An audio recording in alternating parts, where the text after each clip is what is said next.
Ya, saya Wilson Alengke, Ketua Umum Persatuan Pewarta Warga Indonesia, dengan bangga mengucapkan selamat hari ulang tahun yang ke-6 untuk media seputar kita.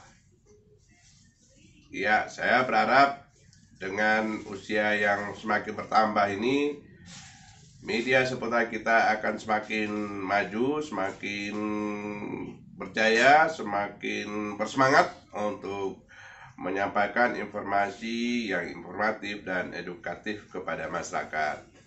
Ya, sekali lagi saya ucapkan selamat ulang tahun yang ke-6 untuk media seputar kita. Terima kasih. Bismillahirrahmanirrahim. Assalamualaikum warahmatullahi wabarakatuh. Kami selaku Direktur Utama PT Berita Istana Negara mengucapkan selamat ulang tahun media seputar kita yang ke-6.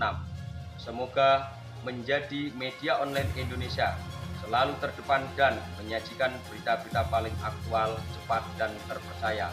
Halo, assalamualaikum. Aku Dara mengucapin selamat ulang tahun untuk media seputar kita. Semoga semakin jaya dan sukses selalu. Selamat ulang tahun. Assalamualaikum warahmatullahi wabarakatuh. Aku Dika Beluk ngucapno selamat ulang tahun ke media seputar kita yang ke-6 tahun. Semoga kedepannya semakin sukses, lancar dan jaya. Pun ngoten mawon. Wassalamualaikum warahmatullahi wabarakatuh. Assalamualaikum warahmatullahi wabarakatuh. Aku Ugil ngucapno selamat ulang tahun kepada media seputar kita sing ke-6. Wes muga-muga tambah sukses, lancar kabeh, berita-berita niyo akurat kabeh. Pun nggih. Assalamualaikum warahmatullahi wabarakatuh. Hai, aku Mia Amim mengucapkan selamat ulang tahun yang ke-6 media seputar kita. Semoga menjadi sumber berita yang inspiratif, selalu terdepan dalam menyampaikan berita-berita paling aktual, cepat, dan terpercaya. Pemateri selanjutnya dari Mas Wahyu Subianto dari Mavindo Koordinator Wilayah Jantim. Ini materinya tangguh hadapi hoax pada pemilu tahun 2024. Kepada Mas Wahyu Subianto, waktu dan tempat kami persilakan.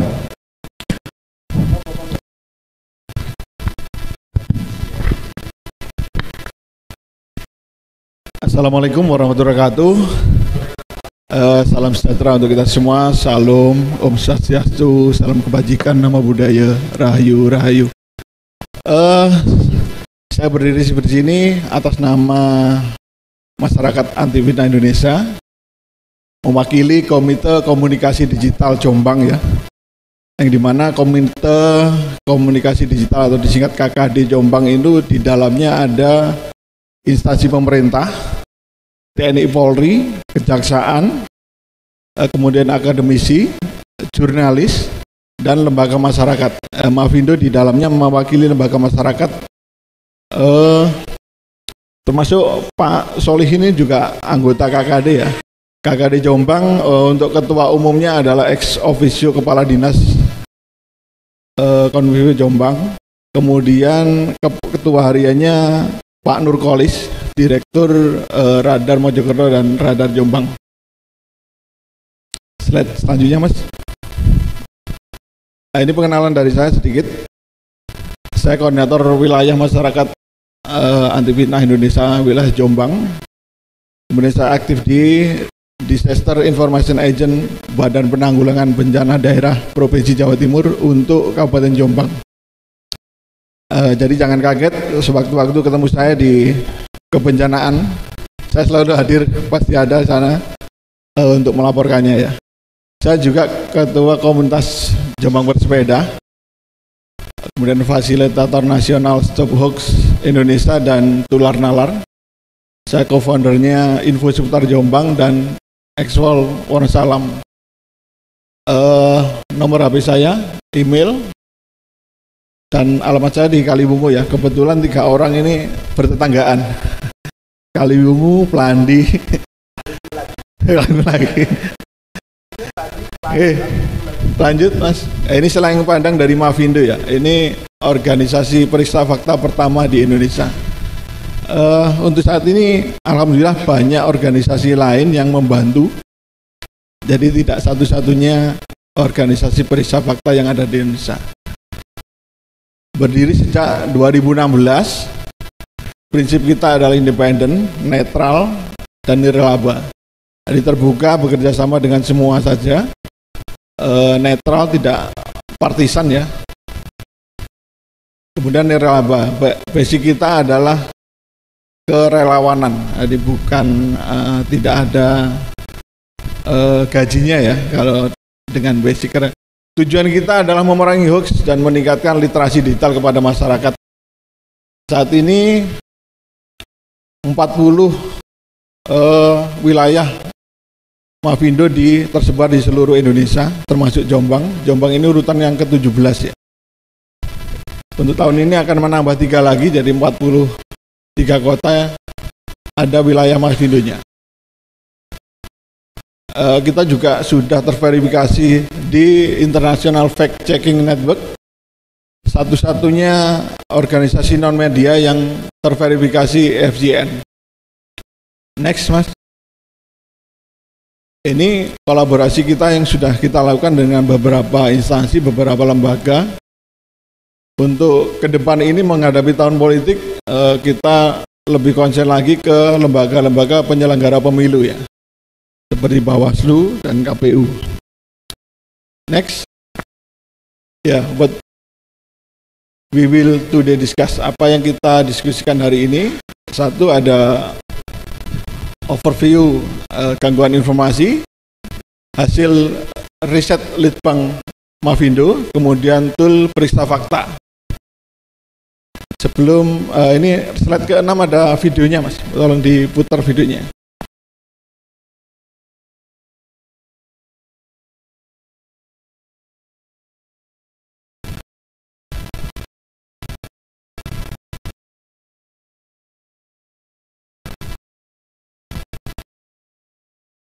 Ya, sambil menunggu videonya, kita sangat terbuka, barangkali ada rekan-rekan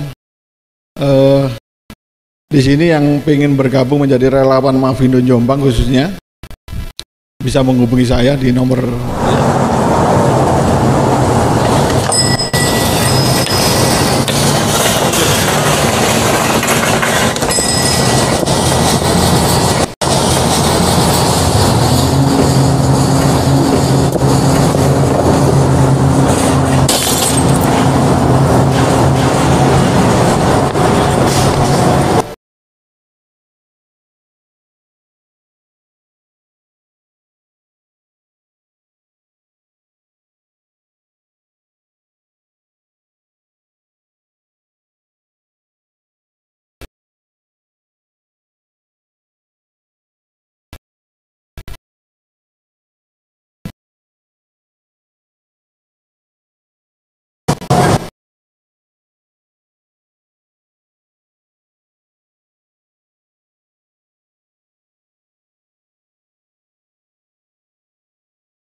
Jelas terlihat. Dari awal Mas. Yakin itu benar.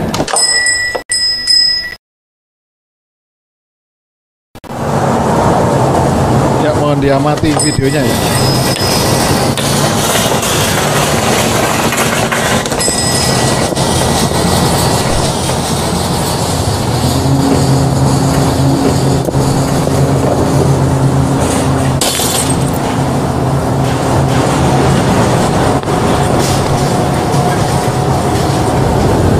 Sekilas terlihat.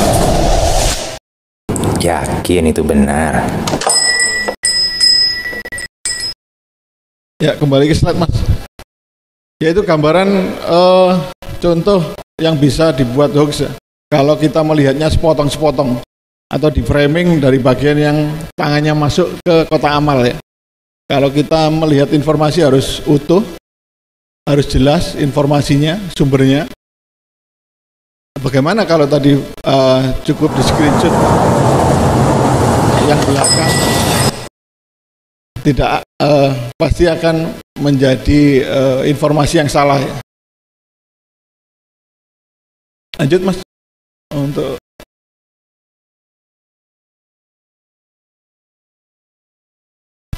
awas bahaya hoax pada pemilu ya. Slide selanjutnya. Lanjut. Awas hoax pada pemilu. Hoax sangat umum digunakan oleh kandidat atau pendukung untuk menjatuhkan lawan politiknya. Namun menjadi sangat berbahaya jika hoax tersebut menyangkut isu sara dan upaya delegitimasi penyelenggaraan pemilu ya. Ini kata dari Septiaji Eko Nugroho, Ketua Presidium Mafindo. Yang bisa kita rasakan polarisasi masyarakat ini terbentuk sejak Pilkada DKI. Itu merupakan langkah atau inisiatif kita mendirikan Mafindo ya, sejak tahun 2015 sebenarnya. Karena keresahan bersama melihat potensi-potensi keretakan bangsa ini karena hoax yang terjadi saat itu. Hingga saat ini polarisasi tersebut masih terbentuk di masyarakat dan kita rasakan sangat kental ya, walaupun yang di atas itu sudah aman-aman saja. Next Mas. Mari kita cek hoax di bawah ini ya.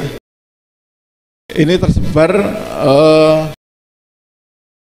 sebuah hoax yang mulai berseliweran di awal tahun kemarin.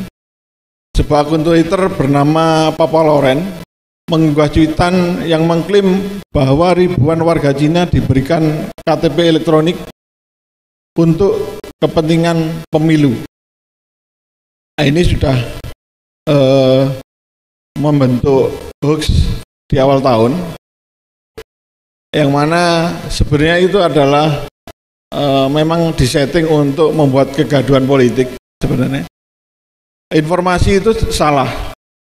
Dirjen Dukcapil Kementerian Dalam Negeri Zudan Arif menjelaskan memang untuk WNA bisa diberikan kartu penduduk, kartu tanda penduduk Indonesia dengan ketentuan-ketentuan yang sudah diatur dalam Undang-Undang 24 tahun 2013 ya, tentang Adminduk, administrasi kependudukan, di mana di dalamnya yang satu KTP untuk WNA tersebut dibedakan dari warna, kemudian juga dari masa berlakunya. Kalau untuk KTP WNI adalah seumur hidup, kalau WNA tergantung kitabnya atau kartu izin tinggal tetap yang ditentukan oleh pihak imigrasi. Itu salah satu contohnya. Next, Mas.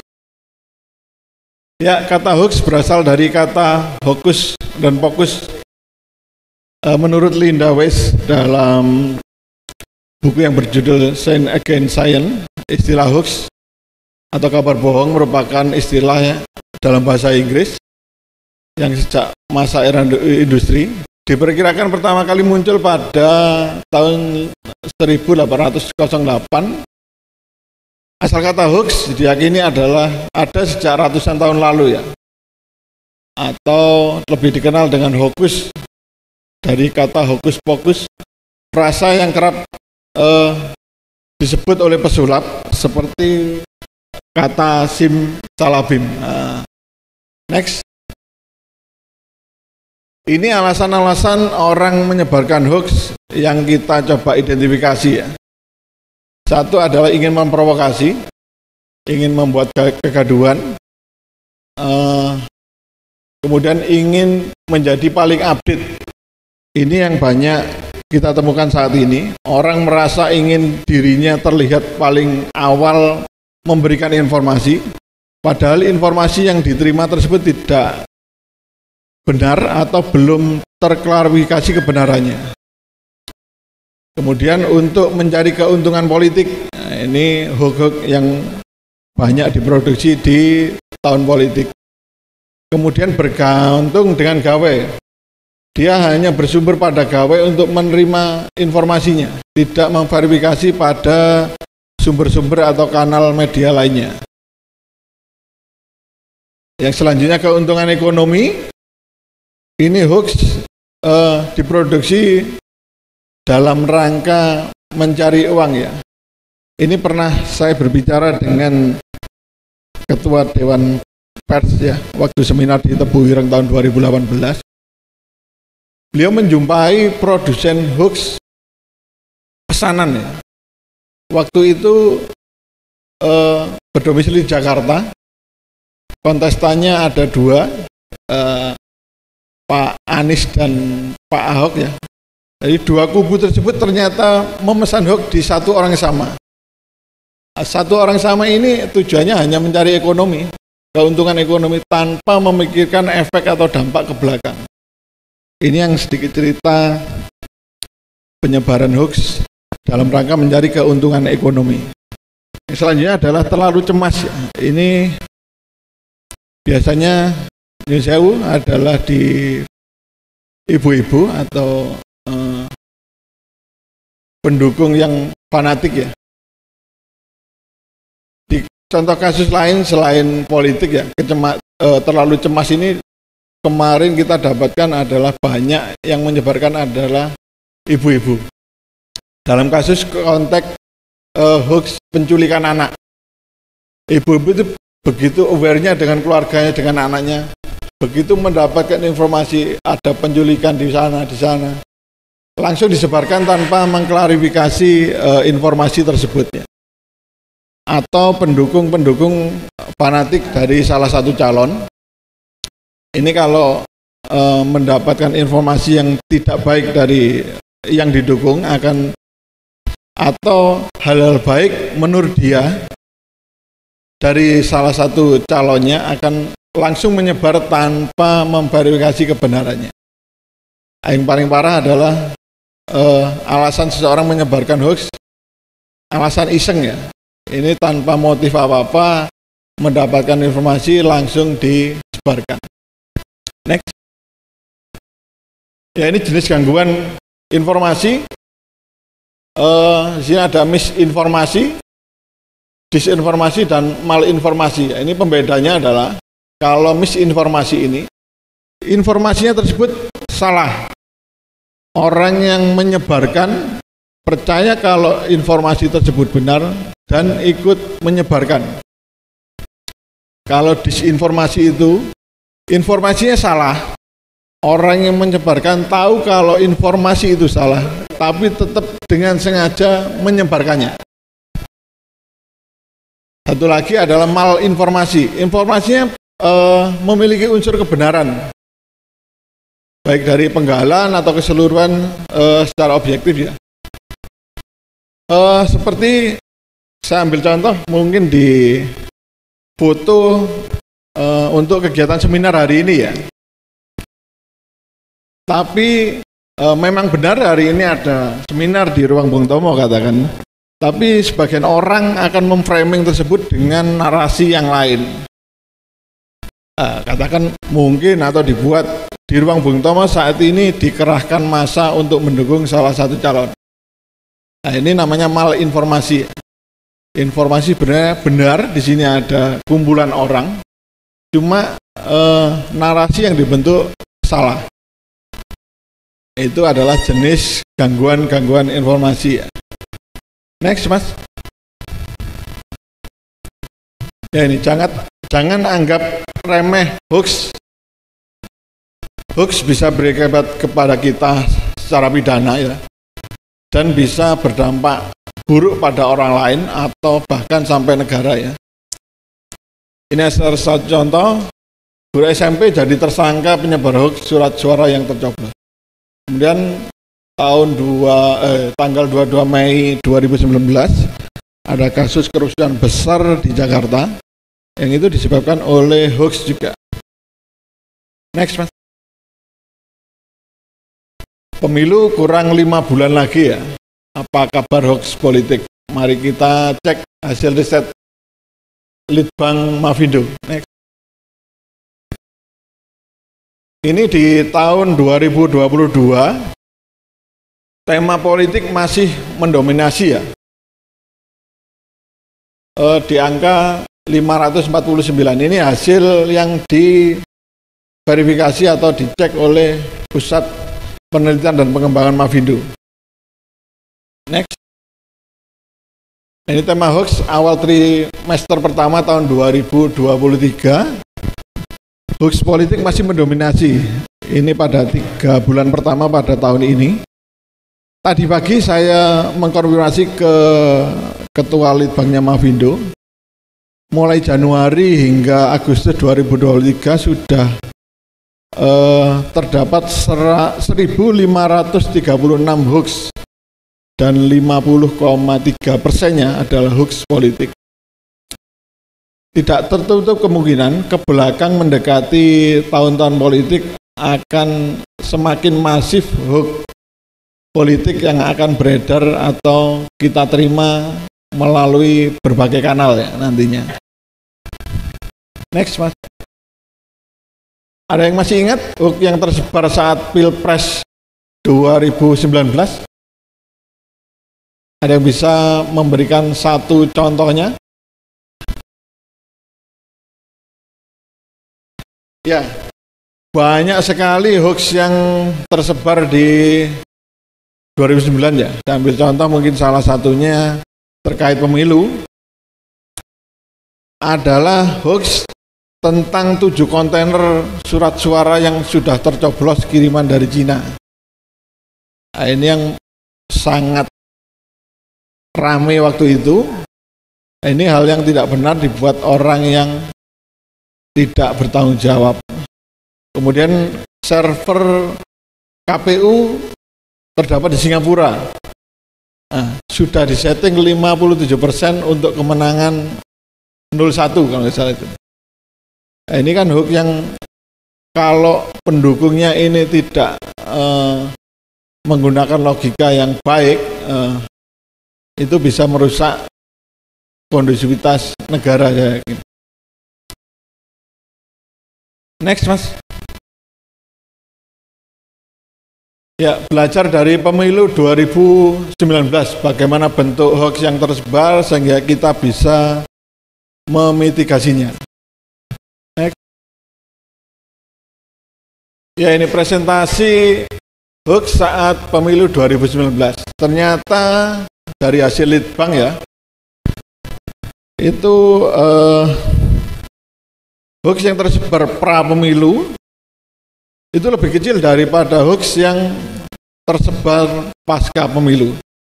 Dan saat pelaksanaan pemilu itu tidak kita temukan hoax sama sekali waktu hari H ya.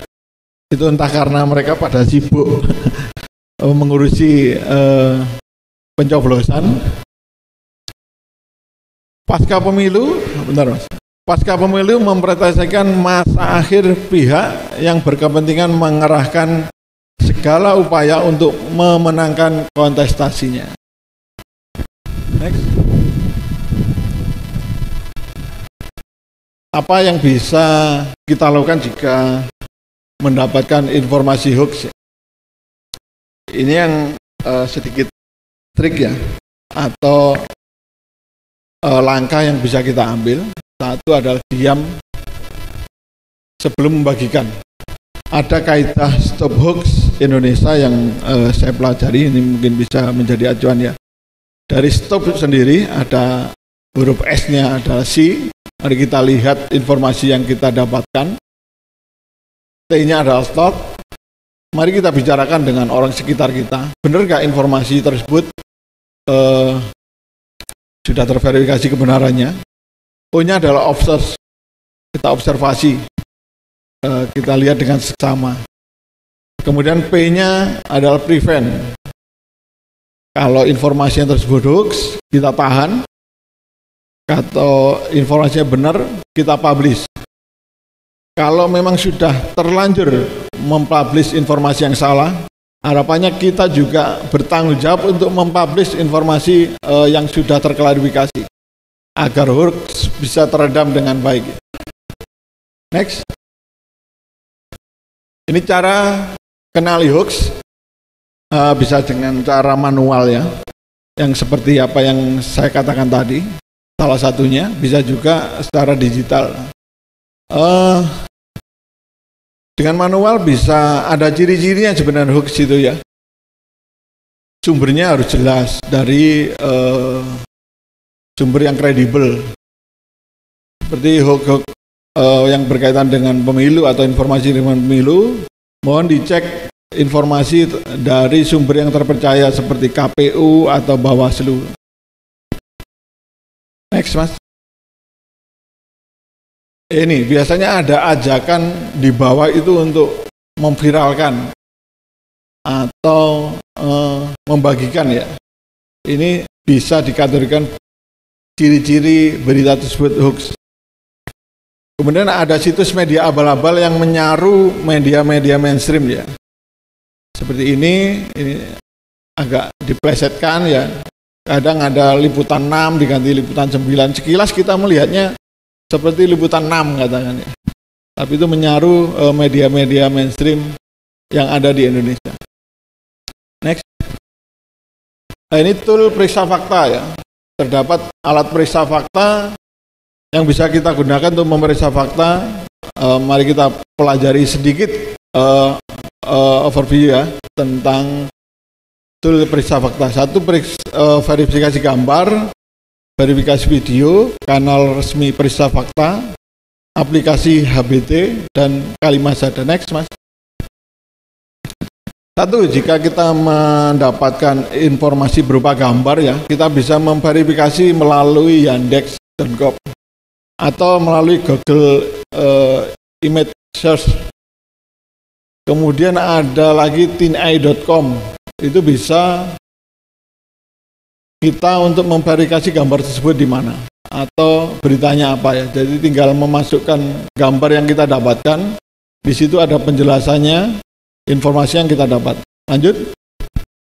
Kemudian juga kalau kita menerima informasi berupa video ya.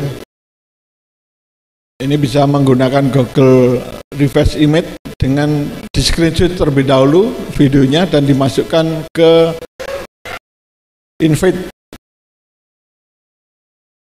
Next. Ini kanal periksa fakta yang resmi ya.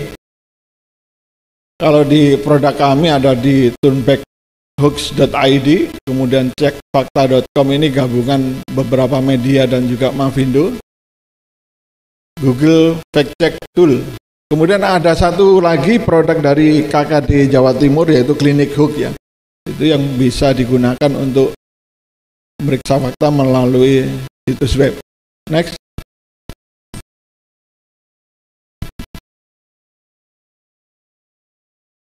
Lanjut, Mas. Ini aplikasi Hoaxbuster Tool, ini produknya Mavindo, ini bisa di-download melalui Play Store. Sementara hanya pengguna Android ya, untuk pengguna iPhone masih belum ya, karena yang berbasis iOS belum dikembangkan untuk ini. Ini bisa dengan mudah Anda mendownloadnya. Di situ ada kanal untuk lapor hoax, alat pencarian, verifikasi gambar dan lain sebagainya. Di dalamnya adalah berita-berita debunking atau berita klarifikasi yang sudah diperiksa oleh tim kami di pusat, yaitu tim periksa fakta. Untuk penggunaannya sangat mudah ya. Ini